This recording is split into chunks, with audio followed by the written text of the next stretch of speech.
My name's Dave DeBow, founder of MoneyPartnerFormula.com, and this show is built for everyday real estate investors who are actively doing deals and looking to scale using other people's money. So if you're an active real estate investor and you want to get featured on this show to talk about your own real estate and capital raising experiences, then just go to daveinterviewyou.com. Now let's get rolling with this episode, and remember to subscribe for daily interview content. All right, guys, welcome to Property Profits Podcast. I'm your host, Bryce Kaminsky, filling in for Dave Dubow. And have you ever wondered how one person in his business could close over 500 commercial real estate transactions?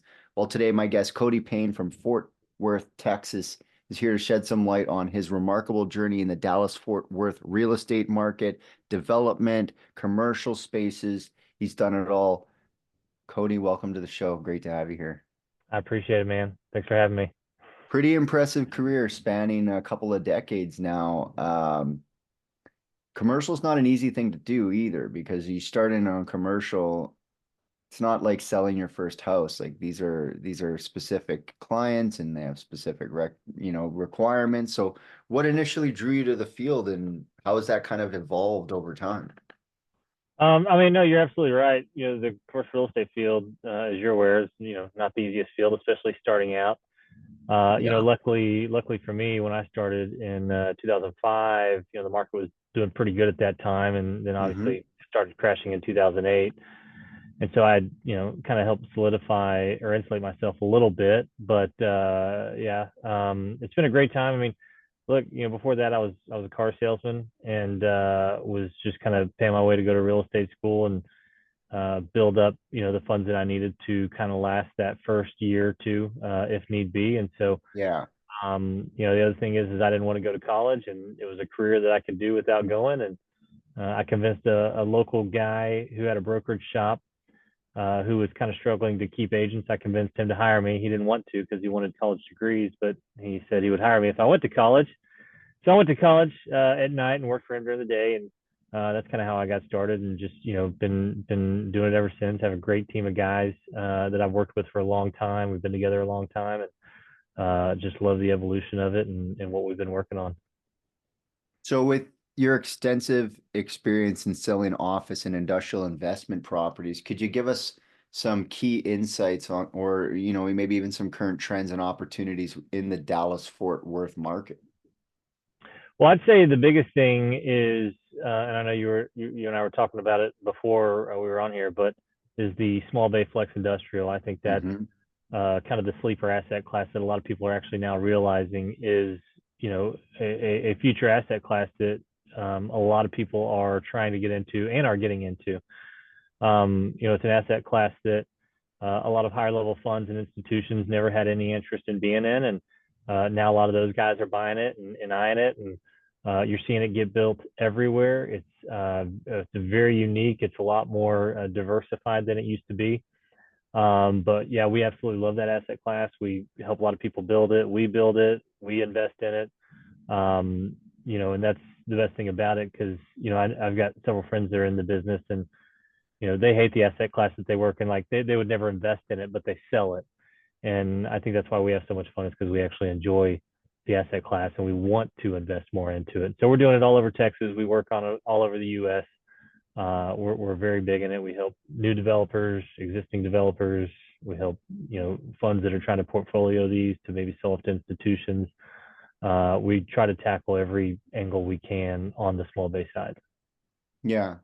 And so for people who might not be familiar with what that is, could you explain it a little bit more in detail for someone who's like, because I think you're right about the trend and you're seeing it happen, but it's not quite caught on the same way as like self-storage has caught on. Like that used to be a sleeper trend in real estate, and now the seminar's out there. So it's out there. They're selling the course. If they're selling the course, it's public information. So the next course is going to be yours on building and selling these things. But tell people a little bit more about what exactly small bay commercial is.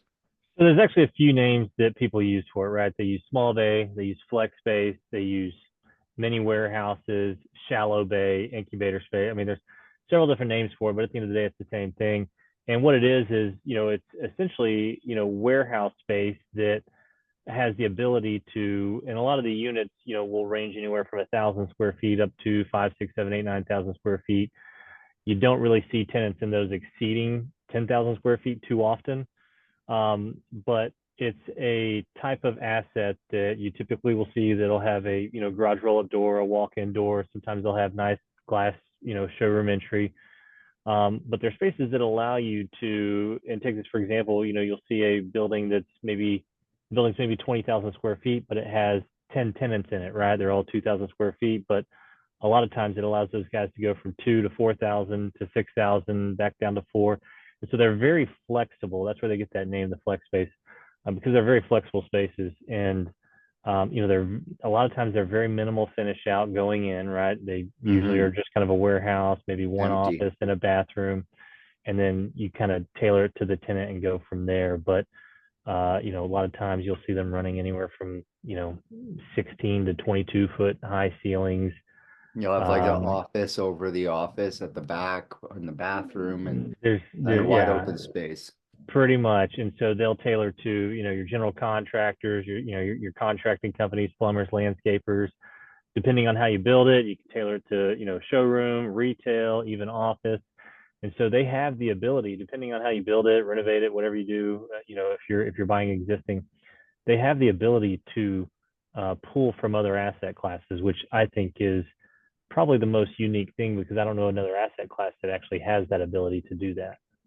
Yeah, it's less important that you have like a downtown storefront in today's digital economy. If you're a retail store and someone really wants to come and check it out, like we're off I whatever, we're off the interstate on, down the road past a couple rows of these things, and someone might come and do that, but essentially, you know, pick up the phone, order it online, we ship it out of the thing. And I think that's what they like them too, is they've got that shipping door, back it up, truck gets loaded, and it's off to its thing. So who's responsible ultimately on the lease improvement side? Is that the tenant that's going to build out the inside, or how does that work exactly? I mean, so that's always something that's negotiated. That's going to be area specific, right? Rent specific, and things of that nature. In many cases, you see landlords offering a basic package, which is warehouse, one room and a restroom, and then a tenant is responsible at that point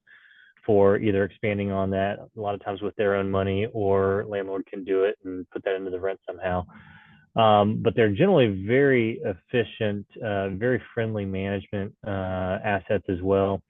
The biggest thing that I don't know if you know this or not, but it's the number one crossover asset class right now. And what I mean by that is people coming from other asset classes like the office sector, the multifamily sector, a lot of self-storage guys coming to it. And I think the reason being is because it's a very similar build style. And so those guys can generally build it pretty easily because they understand that style. And so, but it's got a lot of investors from other asset classes coming to it.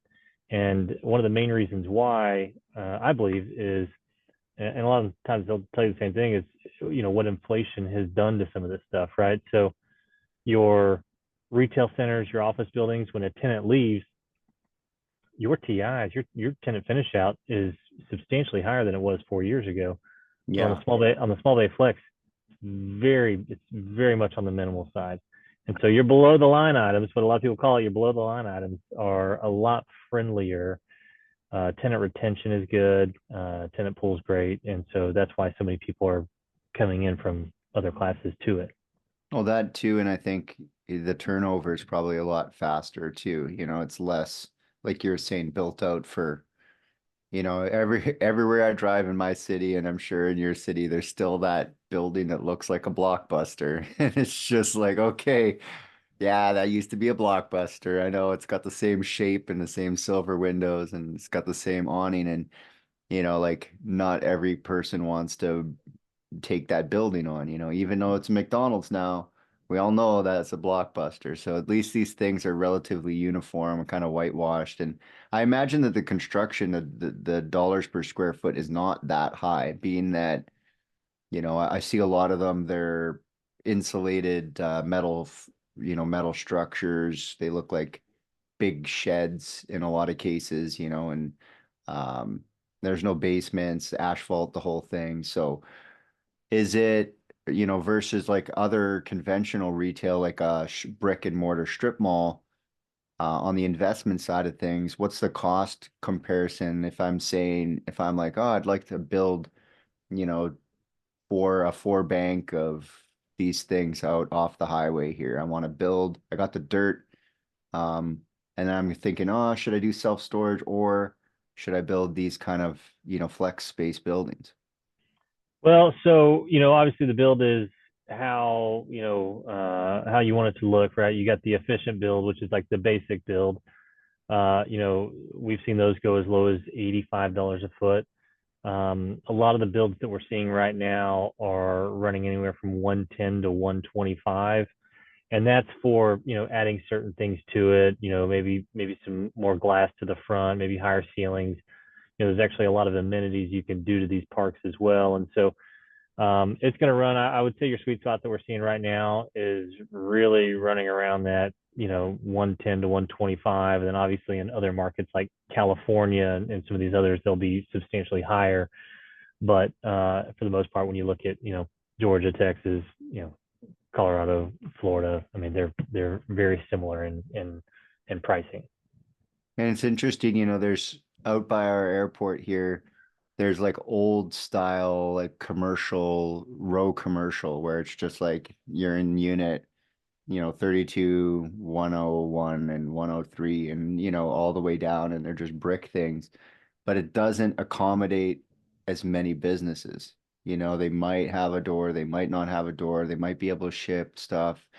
And so I really do like the thing. So you're investing in this thing, you're promoting the fact that people should be investing, and you're also able to do the leasing on this side of stuff. So with all that, it must take successful teams, and you've been, recognized for your leadership in building successful teams. What strategies do you attribute to the growth and success of these teams? Well, I would say for our team, we've been together a long time. We're all very aligned on our outlook, not just in business, but in life in general. And so I think anytime you have that a part of a team and y'all all have the same goal of taking something and trying to be the face of it, we hang out all the time on the evenings and on weekends as well. But it's really just having like-minded people because, I've been a part of other firms, Colors is, the third firm that I've been a part of. And, I've seen many other teams and, a lot of times people have other ideas. That's why partnerships, in real estate in general, you'll see those crumble They all the come and time. go. Yep. Yeah. And so it's really just making sure everybody has the right alignment. And, the best thing I'll tell you about our team is if we hire somebody and put somebody in there that doesn't fit, they get pushed out very quickly. And so we're just very much aligned on our goals, or what we want to attack on, how we want to be perceived, how we want to end up with our careers. And so it's really just having the same alignment and motivation, right? Motivation is very key. And so keeping each other motivated is very key, even, Hmm. when times are tough, right? I know there's a lot of teams out there that are struggling, not doing so well right now, but just understanding how to stay proactive and stay in front of, the trends in markets and continue to, elevate yourself every day, whether that's through fitness, health, business. You got to have something that you're constantly improving on. So with such a high volume of transactions, that's got to require strong organizational skills and attention to detail. Can you share maybe some challenges you faced and kind of how you've overcome that? Specific, especially being the role of senior vice president over at Colliers International there. Well, I mean, I'll tell you, I'm a very disorganized individual, just in general. I mean, I got papers all over my desk. Hmm. Very scattered. There's emails from a year or so ago that I still need to get back to. But we've actually, funny you say that, we've brought in a couple programs that we use, like Monday and some others that have been very keen. So we all know what each other's working on. We can hold each other a little bit more accountable Hmm. to it. But The biggest thing I think what's helped us out the best is we're specialists in what we do. Right. And so, I'm not out trying to sell a retail center, trying to lease an office building, trying to sell a multifamily. I mean, we're very niche specific. And so we're only communicating on our on our craft. And so I think that's really the biggest thing, because there's a lot of agents out there that are kind of like multiverse agents or whatever you want to call them. Yeah, Plenty of resi-mercials out there. yeah, doing this, that, and the other, whatever, Yeah. whatever comes in. But, I think especially in the real estate investing space, niching down is important. Become the expert. People go to you. You get it done faster. You don't have to ask so many questions. Typically become like a one-stop shop for people who are looking for, that sort of service and that sort of turnaround. So, um, can you tell us a little bit more about networking and relationship building specifically in real estate and how that's contributed to your success? Yeah, so basically what our whole goal is anytime somebody is going to start building one of these, or if we see one Hmm. being built, or we're constantly tracking new construction. Anytime somebody starts to build one, me, one of the guys, we immediately reach out, introduce ourselves, add them to our list, make sure they see everything that we're working on, make sure they understand, exactly how these operate, what the trends are, what they can be, and just really staying in front of it. We actually also finalized a book that we wrote not long ago that I'd love to send you a copy of it too. That has been really key on helping us get a lot of business as well. And so, but really just staying in front of every new builder, every new developer, every new buyer that comes into the market on it. And like I said, because we're so niche in it, and it is a niche product, right? It's not like, office and multifamily and retail where there's just, you know, billions of square feet. Hmm. It's a lot easier to navigate because that's all we focus on. Well, it kind of reminds me of the whole, we were talking before the show, the barn dominium type niche. Like that's a pretty niche product. But what was interesting about it is how, like, I was surprised at how many buyers there were for that sort of thing. Because a lot of times, you see the cars are parked in the garage and the boat is parked next to the house or in the driveway all season. And it's just like people want to protect their assets more than ever. And the initial concept was like, okay, that's like, yeah, it sounds like a bunch of like, it sounds like row bachelor pads with like cars all on the bottom. But to the same degree, it's almost like that flex space. Like what you do with that bottom wide open floor could be a home-based candle business or whatever. It's just like you've got a big space to let your creativity go. And originally, when I saw that trend and this trend, I was like, from the outside, it seems unconventional, but then when you see what people do with them, that's when you really start to, because it's like a blank canvas instead of like, okay, move into the old Blockbuster and rip out the old Blockbuster and okay, it's still a brick building with windows all the way around and it's never going to be anything other than that. So it's very interesting that you're giving these people this blank canvas and people are exiting the and I think the big thing too, like we were talking about before the show, office space, $30 a square foot, flex space, that $15 a square foot. And when so many people aren't coming to work, as many, working from home, I think Salesforce is out in Texas, Yeah. I believe, and they are having a huge problem with the retail that was around that building because they're not working in that building anymore. So now the number of people in that building, so now the coffee shops and stuff are going out of business around the building because you just don't have that migration of people every day, 8 o'clock in the morning, everyone lined up for coffee. So things are changing. But can't stay the same forever. Next week the tractor will come out and people will complain about that. So can't worry about the past. All we can do is look at the future, trend it, monetize it, hopefully capitalize on it before, I have a feeling you're going to be the book and then the course is coming out, Cody Payne's uh however many different names there are for these things on how to build them, how to sell them, how to monetize them. And um, when you look at the cost to rent ratio, curiosity of mine, what's a cap rate on a building like this? Because people don't own them, people rent them. So what sort of cap rates are we seeing against construction and leases? Well, and as you know, I mean, that's going to be very area specific, right? And like if you want to just take, like, let's just take, a property in Georgia right now, right? Or Yeah. Texas, and say you're 50,000 square feet, you're fully leased, you're fully stabilized. With interest rates where they're at right now, I mean, you'll probably be around a 7% on a selling cap rate or buying. All those factors are going to depend on, area, Mm-hmm. demand, rents, Yeah, some where the rents are. multifamilies are don't make money, but they're worth holding, and some multifamilies make lots of money, and you question whether you should be holding it year over year. Like, man, this thing makes a lot of money, but it doesn't appreciate at all. So But they range definitely, they range vastly.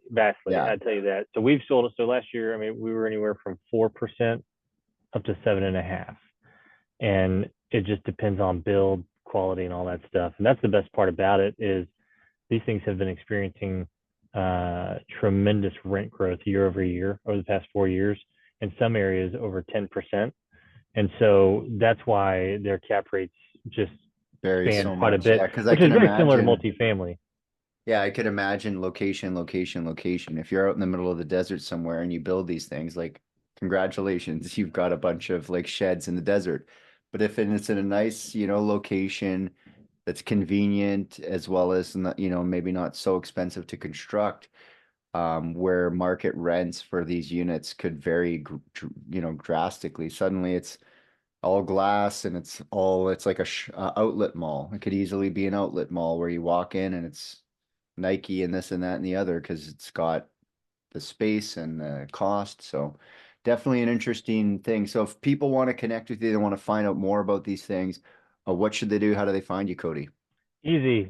Flexbusinessparks.com. Easiest way to That's find us. easy. Cody Payne on LinkedIn. I mean, we're very, very easy to find. Awesome. Awesome. Flexbusinessparks.com. .com. See, you said it once. I remembered it. Look at Awesome. Well, I really that. appreciate you stopping by, Cody. Yeah, absolutely. I appreciate it, sir. Awesome. Awesome. Until next time, guys, we'll catch you on the next episode. Hey there, I really hope you enjoyed that episode. And as always, if you want to listen to more daily interview content, make sure you subscribe. And if you're an active real estate investor and you're doing deals and you'd like to get featured on this show, then just head over to daveinterviewyou.com. Now at moneypartnerformula.com, we help real estate investors to create a process for predictably getting capital so they can do more deals without relying on hard money lenders or the banks.